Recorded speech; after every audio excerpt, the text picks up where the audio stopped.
If you're new to ZBrush, you might find its interface a bit confusing at first. But don't worry, just keep using it and you'll get the hang of it over time.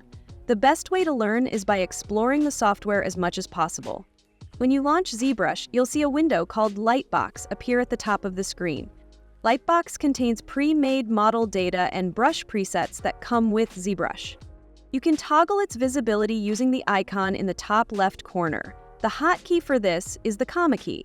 Now, let's go over a brief introduction to the user interface. First, we have the palette list. This section organizes various settings and features. You can adjust parameters or toggle options on and off to customize different settings. Next is the tray. By selecting an item from the palette list and dragging it to the right, you can keep it displayed in the tray at all times. By default, the tool palette is stored here.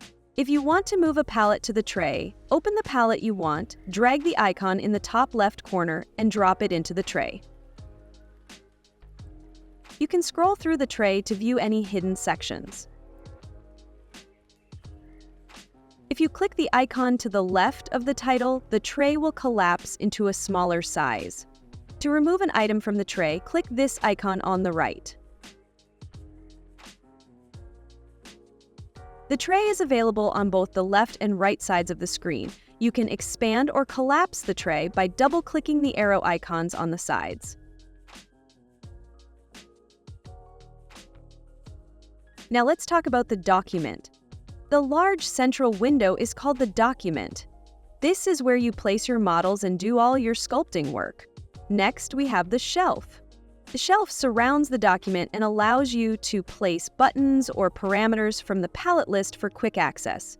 We'll go over how to customize the user interface, including the shelf, in a later lesson. Finally, let's look at the thumbnail. You'll find it in the top left corner of the document.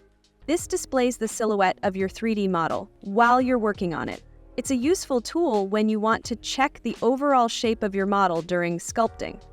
That covers the basics of the ZBrush interface. Let's move on.